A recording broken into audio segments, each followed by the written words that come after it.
what's in my camera bag going into 2025, specifically for travel and being on the road. Last year I did 39 flights and traveled about 100,000 miles, and I've found it to be like the most efficient and effective kit for myself. I'll go over everything and then I'll do the nitty-gritty of what I would take if it was just essentials, like a one bag travel. To start off, the FX3 is the workhorse with the 24-70 2.8. This is the G Master Mark II, but you could do like the Sigma 24-70 or the original. Just a 2.8 is great. And this stays on my camera 90% of the time. And the reason I love like the FX3 and why it's like my daily is because you have all the way from 4K 24 to 4K 120 in 422 10-bit, and then it has that beautiful base ISO of 640 and 12,800 where you can really like just see in the dark. The autofocus is stellar.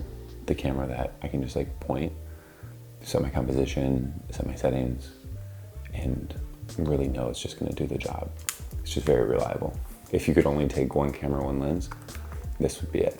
And you just have a mic, maybe a gimbal, you'd be solid for most shoots. The OG Peter McKinnon 2 to 5 stop ND filter.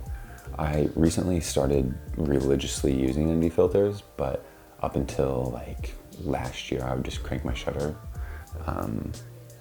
And I have found a difference. However, if you're in a pinch, cranking your shutter works. And then other essentials, audio. So this is the DJI Mic 2s, and that's what I'm recording the audio on with this right now. Basically, it's just so clutch to have. I don't always use these, but in a running gun situation, it's so helpful to have these because it almost guarantees good audio, no matter where you're at. And you just plug it straight into the camera. But they also have 32-bit float internal, which is so helpful. It's always good to have a camera cloth. Usually in these two sections, I'll have the camera that I'm recording with as a B cam. It's the Sony ZV-E1 because it's just so tiny and compact, and it shoots very similar quality to the FX3 internal. And then I have the 16-35 G Master Mark II as well, 2.8. It's just so nice to have this like wide angle whenever you need to get those establishers, or you just want to make something feel like a bit more dramatic. That lens is great. Or even if you're shooting horizontal to vertical for clients, shooting wider, it's nice to have the 16 because then you can crop to a 9x16 format without losing too much of that space if you have to shoot both, for both vertical and horizontal. Then I have the trusty Rode VideoMic Pro Plus.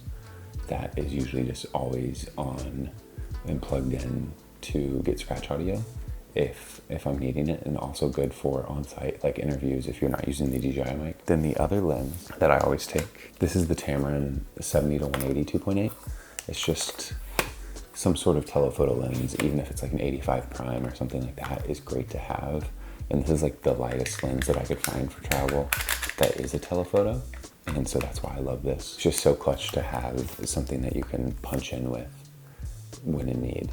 But really, I use either the 24-70 or 16-35 9.5 times out of 10.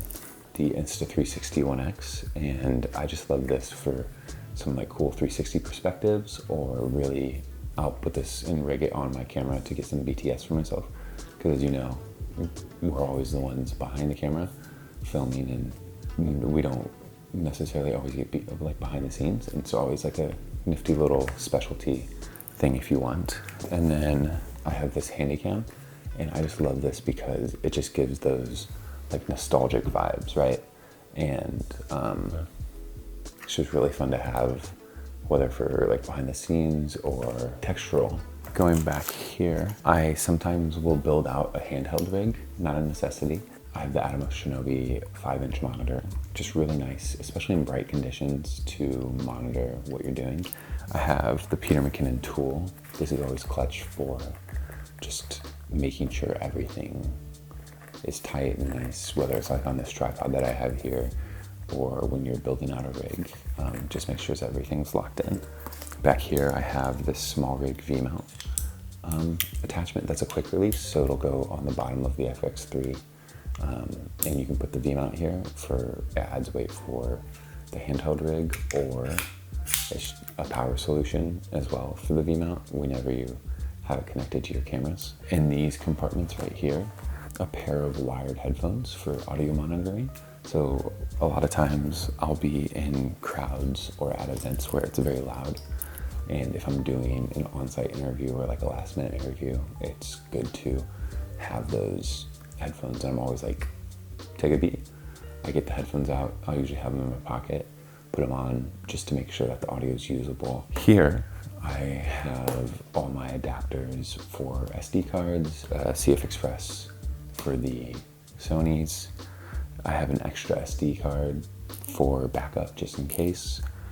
Here is like an essential, I have HDMI cords for the monitors. I also have 2 different types of Apple cords, so one's USB-C and then one's the Lightning. Here I have just more additional cables like USB-C, USB-A, so like a regular USB. And then going over here to the backpack, a Wandered 31 liter backpack. And I just really like this backpack. Anything over 3 days, I'll check a bag with clothing.